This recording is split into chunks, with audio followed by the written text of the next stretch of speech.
हवाली लक्ष्मी के लाल होठ लाली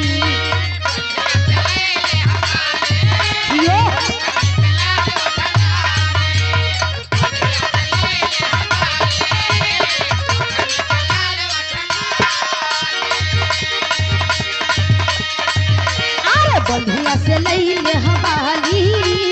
लक्ष्मी के लाल होठ लाली धीरे धीरे दिल उनकर जुड़त बा सखी धीरे धीरे दिल उनकर जुड़त बा सखी सही से जरूरत सब पूरत बा सखी ए सखी रे सब पूरत बा सखी ए सखी रे ले तुमका जब गई ही ले तुमका पिया लई ही ले झुमका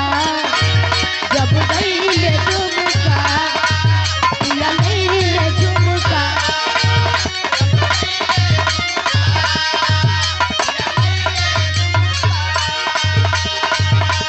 हमारा तो उनका से प्यार रहेला बाबा देखला बेकरार रहेला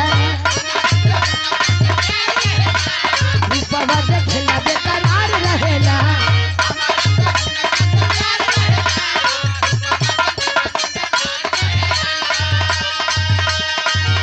उड़े जैसे कसिया उड़कर उड़त बा सखी हीरो जैसे कसिया उड़कर उड़त बा सखी दिया दुल्हन का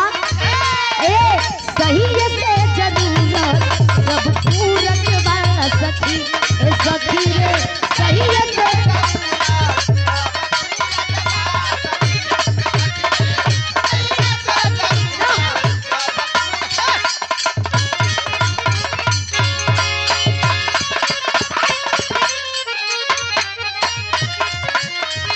वाह वाह वाह क्या बात है हो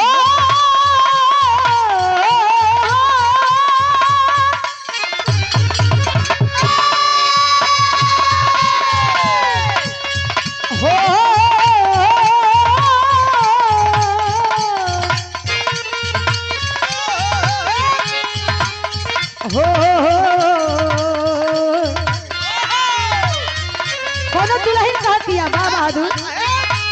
अपने विरह वेदना के एक विरह के भोजपुरी के सांस और विरह के हीर कहल जाला रीढ़ कहल जाला बलिया से 22 लठा पूरब जाता कैसे एली का बढ़िया कुल हर खेत जो बना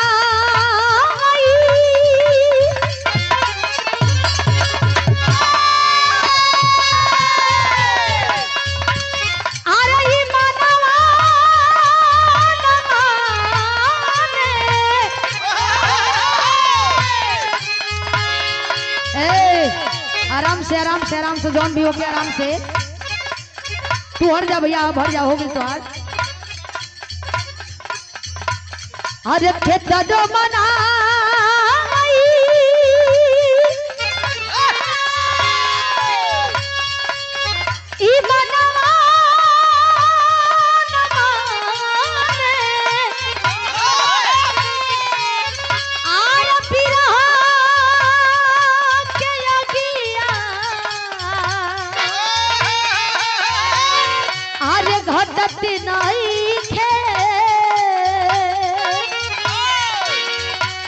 राजा तोहरा बिना रतिया मोर बलमुआ हो हे राजा राजा तोहरा बिना रतिया राजा तोहरा बिना रतिया का सच नहीं राजा